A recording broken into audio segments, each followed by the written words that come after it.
ಚುನಾವಣೆಗೆ ರಾಜ್ಯ ಸರ್ಕಾರ ಮೀಸಲಾತಿ ಪ್ರಕಟಿಸಿದೆ. ಕಳೆದ 10 ವರ್ಷಗಳ ಹಿಂದೆ ಚುನಾವಣೆ ನಡೆದಿದ್ದ ಬಿಬಿಎಂಪಿಯನ್ನ ರದ್ದುಗೊಳಿಸಿ ಜಿಬಿಎ ರಚನೆ ಮಾಡಿದ್ರೂ ಇದುವರೆಗೂ ಚುನಾವಣೆ ನಡೆದಿರಲಿಲ್ಲ. 198 ವಾರ್ಡ್ಗಳಿದ್ದ ಬಿಬಿಎಂಪಿಯನ್ನ ಗ್ರೇಟರ್ ಬೆಂಗಳೂರು ಪ್ರಾಧಿಕಾರವನ್ನಾಗಿ ರಚನೆ ಮಾಡಿರುವ ರಾಜ್ಯ ಸರ್ಕಾರ ಜಿಬಿಎ ಅಡಿಯಲ್ಲಿ 5 ನಗರ ಪಾಲಿಕೆಗಳನ್ನ ರಚನೆ ಮಾಡಿ ಅವುಗಳಿಗೆ ಪ್ರತ್ಯೇಕ ಆಯುಕ್ತರನ್ನ ನೇಮಕ ಮಾಡಿದೆ. 5 ನಗರ ಪಾಲಿಕೆಗಳನ್ನ 369 ವಾರ್ಡ್ಗಳನ್ನಾಗಿ ವಿಂಗಡಿಸಿ ಚುನಾವಣೆ ನಡೆಸಲು ಸಿದ್ಧತೆ ಮಾಡಿಕೊಳ್ಳಲಾಗಿದೆ. ಇದಕ್ಕಾಗಿ 25 ರಿಂದ 30 ಸಾವಿರ ಮತದಾರರನ್ನ ಒಳಗೊಂಡ 11 ವಾರ್ಡ್ಗಳನ್ನ ರಚನೆ ಮಾಡಿ ವಾರ್ಡ್ ಪುನರ್ ವಿಂಗಡಣೆ ಮಾಡಲಾಗಿದೆ. ಇದೀಗ ವಾರ್ಡ್ಗಳ ಮೀಸಲಾತಿ ಕೂಡ ಪ್ರಕಟವಾಗಿರುವುದರಿಂದ ಜಿಬಿಎ ಚುನಾವಣೆಗೆ ಕಾಲ ಸನ್ನಿಹಿತವಾಗುತ್ತಿದೆ. ಇವತ್ತು ಸುಪ್ರೀಂ ಕೋರ್ಟ್ ಅಲ್ಲಿ ಗ್ರೇಟರ್ ಬೆಂಗಳೂರು ಅಥಾರಿಟಿ ಚುನಾವಣೆಯನ್ನು ಜೂನ್ 31 ಮಾಡಬೇಕು ಅಂತೇಳಿ ಆದೇಶವನ್ನು ಕೊಟ್ಟಿದೆ. ಇವತ್ತು ಮೀಸಲಾತಿಯನ್ನು ಕೂಡ ಸರ್ಕಾರ ಕೋರ್ಟ್ಗೆ ಸಬ್ಮಿಟ್ ಮಾಡಿರ್ತಕ್ಕಂಥದ್ದು. ಒಂದು ಅನಿವಾರ್ಯವಾಗಿ ನಾವು ಜಿಬಿಎ ರಚನೆಯನ್ನು ಮೊದಲಿಂದ ಕೂಡ ವಿರೋಧವನ್ನು ಮಾಡಿದ್ವಿ. ಅವೈಜ್ಞಾನಿಕವಾಗಿ ಜಿಬಿಎ 5 ಭಾಗ ಮಾಡಿದಿರಿ ಅಂತಕ್ಕಂಥದ್ದು. ಎರಡನೇದು ಕ್ಷೇತ್ರ ವಿಂಗಡಣೆ ಮಾಡಿದಾಗ ಕೂಡ ಅವ್ರಿಗೆ ಇಷ್ಟಾನುಸಾರ ಅವರು ಕೂಡ ಮಾಡಿಕೊಂಡಿದ್ರು. ಅದರದ್ದು ಅಬ್ಜೆಕ್ಷನ್ ಕೊಟ್ಟರು ಕೂಡ ಇವತ್ತು ಕಾಂಗ್ರೆಸ್ ಸರ್ಕಾರ ಅಂತಿಮವಾಗಿ ಚುನಾವಣೆಗೆ ಕೋರ್ಟ್ ಆದೇಶದ ಮೇರೆಗೆ ಅವ್ರು ಮಾಡಲೇಬೇಕಾಗ್ತದೆ.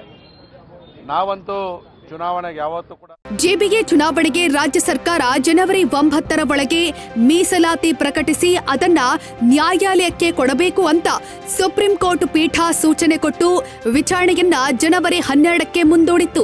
ನ್ಯಾಯಾಲಯದ ಸೂಚನೆಯಂತೆ ಇದೀಗ ಮೀಸಲಾತಿ ಪಟ್ಟಿ ಪ್ರಕಟವಾಗಿರುವುದರಿಂದ ಜನವರಿ 12ರಂದು ನಡೆದ ವಿಚಾರಣೆಯಲ್ಲಿ ನ್ಯಾಯಪೀಠ ಜಿಬಿಎ ಚುನಾವಣೆಗೆ ಜೂನ್ 30ರ ಡೆಡ್ಲೈನ್ ಕೊಟ್ಟು ಗ್ರೀನ್ ಸಿಗ್ನಲ್ ಕೊಟ್ಟಿದೆ. ಬಿಜೆಪಿ ಮೊದಲಿಂದನೂ ಚುನಾವಣೆ ಮಾಡಿ ಅಂತಾನೆ ಹೇಳ್ತಾ ಇದ್ದೀವಿ. ನಿಮಗೆ ವಾರ್ಡ್ಗಳ ಮೀಸಲಾತಿ ಮಾಡೋಕ್ಕಾಗಿಲ್ಲ ಅಂದರೆ 198ಗೆ ಮಾಡಿ ಅಂತಲೂ ನಾವು ಅಪೀಲ್ ಮಾಡಿದ್ದೀರಿ ಕೋರ್ಟ್ಗೆ. ನಾವು ಕೂಡ ಸುಪ್ರೀಂ ಕೋರ್ಟ್ಗೆ ಹೋಗಿದ್ದೀವಿ.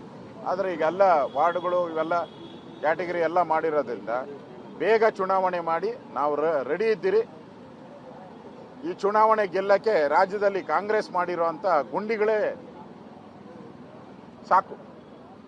ರಾಜ್ಯದಲ್ಲಿ ಬಿದ್ದಿರೋಂಥ ಗುಂಡಿಗಳು, ಅದರಲ್ಲಿ ಸತ್ತಿರೋಂಥ ಜನ, ಪಾಪ ಏಟು ತಿಂದಿರೋರು, ಕಸದ ರಾಶಿ ರಾಶಿ ಬಿದ್ದಿರೋವಂಥದ್ದು, ಕಾನೂನು ಸುವ್ಯವಸ್ಥೆ ಹಾಳಾಗಿರೋದು, ಇದಕ್ಕಿಂತ ಬೇರೆ ವಿಚಾರಗಳೇನು ಬೇಕಾ? ಕಾಂಗ್ರೆಸ್ ಈ ಸರಿ ಬೆಂಗಳೂರಲ್ಲಿ ನೆಲ ಕಚ್ಚುತ್ತೆ. ಅಷ್ಟು ಪಾಪವನ್ನು ಮಾಡಿದ್ದಾರೆ. ಬೆಂಗಳೂರು ಜನತೆಗೆ ದ್ರೋಹವನ್ನು ಬಗೆತಾರೆ. ನಾವು ಚುನಾವಣೆಗೆ ರೆಡಿ. ಅದನ್ನು ನಮ್ಮ ರಾಷ್ಟ್ರೀಯ ನಾಯಕರು ತೀರ್ಮಾನ ಮಾಡ್ತಾರೆ. ಇನ್ನೇನು ಕೆಲವೇ ದಿನಗಳಲ್ಲಿ ಹೊಸ ನಮ್ಮ ರಾಷ್ಟ್ರೀಯ ಅಧ್ಯಕ್ಷರು ಸ್ವೇರಿಂಗ್ ಮಾಡ್ತಾರೆ. ಸೊ ಅದಾದಮೇಲೆ ನಾನು ಮೊನ್ನೆನೂ ಕೂಡ ಹೋಗಿ ಭೇಟಿ ಮಾಡಿ ಬಂದಿದ್ದೀನಿ. ನಮ್ಮ ಅಧ್ಯಕ್ಷರನ್ನ ಮತ್ತು ಹಳೆಯ ಅಧ್ಯಕ್ಷರನ್ನ ಇಬ್ಬರನ್ನೂ ಭೇಟಿ ಮಾಡಿ ಬಂದಿದ್ದೀನಿ. ಕರ್ನಾಟಕದ ಬಗ್ಗೆ ಅವರು, ಈ ಚುನಾವಣೆ ಬಗ್ಗೆ, ಒಂದು ಮೈತ್ರಿಯ ಬಗ್ಗೆ ಅವರು JDSನ ಮುಖ್ಯಸ್ಥರ ಜೊತೆ ಮಾತಾಡ್ತಾರೆ. ಕೇಂದ್ರದವರು ಸಮನ್ವಯ ಸಮಿತಿ ಮೀಸಲಾತಿ ಪಟ್ಟಿ ನಮಗೆ ಸಿಕ್ಕ ನಂತರ ಚುನಾವಣಾ ತಯಾರಿಗೆ 3 ತಿಂಗಳ ಕಾಲಾವಕಾಶ ಬೇಕು ಅಂತ ಚುನಾವಣಾ ಆಯೋಗ ಈ ಹಿಂದೆಯೇ ತಿಳಿಸಿರುವುದರಿಂದ ಸುಪ್ರೀಂ ಸೂಚನೆ ಪ್ರಕಾರ ಜೂನ್ 30ರ ಒಳಗೆ ಚುನಾವಣೆಯನ್ನ ನಡೆಸಲೇಬೇಕಾದ ಅನಿವಾರ್ಯತೆಗೆ ಸರ್ಕಾರ ಸಿಲುಕಿದೆ. ಮೀಸಲಾತಿ ಪಟ್ಟಿ ಗ್ರೇಟರ್ ಬೆಂಗಳೂರು ಆಡಳಿತ ಕಾಯ್ದೆ 2024ರ ಸೆಕ್ಷನ್ 29ರ ಅಡಿ ನೀಡಲಾದ ಅಧಿಕಾರವನ್ನ ಚಲಾಯಿಸಿ ಹೊಸದಾಗಿ ಸ್ಥಾಪಿಸಲಾದ 5 ನಗರ ಪಾಲಿಕೆಗಳಿಗೆ 2011ರ ಜನಗಣತಿಯ ಆಧಾರದ ಮೇಲೆ ಕರಡು ವಾರ್ಡ್ವಾರು ಮೀಸಲಾತಿ ಪಟ್ಟಿ ಪ್ರಕಟಿಸಲಾಗಿದೆ. ಪರಿಶಿಷ್ಟ ಜಾತಿ, ಪರಿಶಿಷ್ಟ ಪಂಗಡ, ಹಿಂದುಳಿದ ವರ್ಗ ಎ ಮತ್ತು ಹಿಂದುಳಿದ ವರ್ಗ ಬಿ ಮತ್ತು ಸಾಮಾನ್ಯ ಮಹಿಳೆಯರಿಗೆ 50% ಅನುಪಾತ ಹಾಗೂ ಸಾಮಾನ್ಯ ವರ್ಗಗಳಿಗೆ ಅನುಗುಣವಾಗಿ ಆಯಾ ಪಾಲಿಕೆಗಳ ಮೀಸಲಾತಿ ನಿಗದಿಪಡಿಸಲಾಗಿದೆ.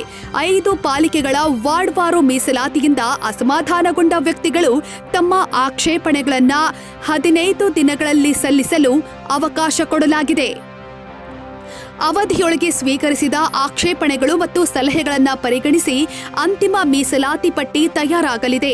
ಗರಿಗೆದರಿದ ಚಟುವಟಿಕೆ ಬರುವ ಏಪ್ರಿಲ್ ಇಲ್ಲವೇ ಮೇ ತಿಂಗಳಲ್ಲಿ ಜಿಬಿಎ ಚುನಾವಣೆ ನಡೆಯೋದು ಬಹುತೇಕ ಖಚಿತ ಅನ್ನೋದು ತಿಳಿದಿದ್ದರೂ ಕೆಲವು ಆಕಾಂಕ್ಷಿಗಳು ಮೀಸಲಾತಿ ಪಟ್ಟಿ ಪ್ರಕಟವಾಗದೆ ಅಖಾಡಕ್ಕೆ ಇಳಿಯೋದು ಬೇಡ ಅಂತ ಸುಮ್ಮನಿದ್ರು. ಇದೀಗ ಮೀಸಲಾತಿ ಪ್ರಕಟವಾಗುತ್ತಿದ್ದಂತೆ ರಾಜಕೀಯ ಚಟುವಟಿಕೆಗಳು ಗರಿಗೆದರಿದ್ದು ಆಯಾ ವಾರ್ಡ್ಗಳ ಮೀಸಲಾತಿಗೆ ಒಳಪಡುವ ಅಭ್ಯರ್ಥಿಗಳು ತಮ್ಮ ಗಾಡ್ಫಾದರ್ಗಳ ಮೂಲಕ ಟಿಕೆಟ್ ಪಡೆದು ಚುನಾವಣೆಗೆ ಸ್ಪರ್ಧಿಸಲು ಮುಗಿಬೀಳುತ್ತಿದ್ದಾರೆ. ನೋಡಿ, ನಾವು ಏನು ಸುಪ್ರೀಂ ಕೋರ್ಟ್ ಆದೇಶ ಕೊಟ್ಟಿದೆ ಆ ಪ್ರಕಾರ ಮಾಡ್ತೀವಿ. ಏನು ಟೈಮ್ ಅವರು ಜೂನ್ ಏನೋ ಹೇಳಿದ್ದಾರೆ, ಅಷ್ಟರೊಳಗಡೆ ಮಾಡಲಿಕ್ಕೆ ನಾವೆಲ್ಲ ಸಿದ್ಧತೆ ಇದ್ದೀವಿ. ಬಟ್ ಎಲೆಕ್ಷನ್ ಕಮಿಷನ್ ಅವರು, ಸ್ಟೇಟ್ ಎಲೆಕ್ಷನ್ ಕಮಿಷನ್ ಅವರು ಅವ್ರದ್ದೇನೋ ಅಫಿಡವಿಟ್ ಫೈಲ್ ಮಾಡಿದ್ದಾರೆ, ಅದು ಅವ್ರಿಗೆ ಬಿಟ್ಟಿದ್ದು. ಬಟ್ ಸರ್ಕಾರ ನಾವೆಲ್ಲ ಥರದ ಆದೇಶ ಕೊಡ್ತೀವಿ. ನಮಗೆ ಜಿಲ್ಲಾ ಪಂಚಾಯತ್ ಎಲೆಕ್ಷನ್ ಆಗಬೇಕು, ತಾಲೂಕ್ ಪಂಚಾಯತ್ ಎಲೆಕ್ಷನ್ ಆಗಬೇಕು, ಎಲ್ಲರಿಗೂ ಕೂಡ ನಾವು ಅವ್ರಿಗೆ ಏನು ಸಂವಿಧಾನ 74th ಅಮೆಂಡ್ಮೆಂಟ್ ಪ್ರಕಾರ ಏನು ಮಾಡಬೇಕು ಅದಕ್ಕೆಲ್ಲ ಸಿದ್ಧತೆಯನ್ನು ನಾವು ಮಾಡ್ತೀವಿ. ಯಾವ ಸ್ಟ್ರಕ್ಚರ್ ಏನಿಲ್ಲ, ಕೆಲವೆಲ್ಲ ಅಬ್ಜೆಕ್ಷನ್ಸ್ ಆಗ್ತಾರೆ, ತಪ್ಪೇನಿದೆ, ಅವ್ರವ್ರ ವಿಚಾರದಲ್ಲಿ ಅಬ್ಜೆಕ್ಷನ್ ಆಗ್ತಾರೆ. ಅದಕ್ಕೊಂದು ಸಮಿತಿ ಇದೆ, ಆ ಸಮಿತಿಯವ್ರು ಏನು ತೀರ್ಮಾನ ಮಾಡಬೇಕು ಮಾಡ್ತಾರೆ. ನಮ್ಗೇನು ತರಲ್ಲ, state election commission election conduct ಮಾಡೋದು, ಅವ್ರಿಗೂ ಇನ್ಸ್ಟ್ರಕ್ಷನ್ ಕೊಟ್ಟಿದ್ದೀವಿ, ವಿ ಆರ್ ರೆಡಿ ಅಂತೇಳಿ. ಅವ್ರೇನು ಟೈಮ್ ಲೈನ್ ಇತ್ತು ಆ ಟೈಮ್ ಲೈನ್ ಪ್ರಕಾರ ಏನು ಬೇಕೋ ನಾವು ಮಾಡಿದ್ದೀವಿ ಅಷ್ಟೇ. ಆಮೇಲೆ ಏನಾದ್ರು ಇದು ರಿಸರ್ವೇಷನಲ್ಲಿ ಕೆಲವರು ಯಾರೋ ಕೂಗ್ತಾ ಇದ್ರು, ಅದೇನಾದ್ರು ವುಮನ್ ಕಡಿಮೆ ಆಗಿದೆ ಜಾಸ್ತಿ ಆಗಿದೆ ಅಂತ, ಅದು ನಾನು ಗಮನಿಸಿಲ್ಲ. ನಾನು ನೋಡ್ತೀನಿ, ಅಂಥದ್ದೇನಾದ್ರು ರೆಕ್ಟಿಫಿಕೇಶನ್ ಇದ್ದರೆ ರೆಕ್ಟಿಫಿಕೇಶನ್ ಅವ್ರಿಗೆ ಮಾಡಕ್ಕೆ ಹೇಳ್ತೀನಿ. ನಾವೇನು ಇಂಟರ್ಫಿಯರ್ ಅಂತೂ ಮಾಡಕ್ಕೆ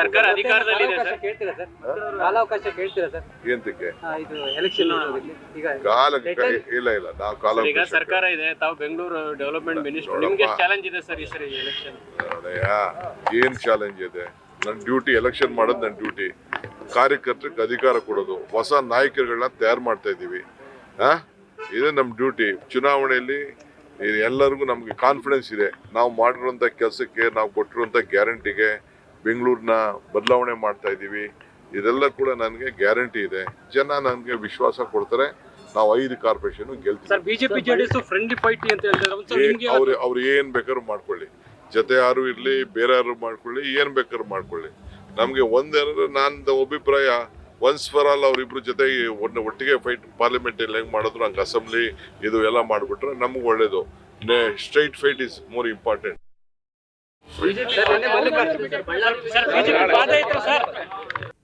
ವೀಕ್ಷಕರೇ, ಈ ಸುದ್ದಿಯನ್ನ ಲೈಕ್ ಮಾಡಿ ಹಾಗೂ ಶೇರ್ ಮಾಡಿ, ಜೊತೆಗೆ ನಮ್ಮ ಚಾನೆಲ್ ಅನ್ನ ಸಬ್ಸ್ಕ್ರೈಬ್ ಮಾಡಿ.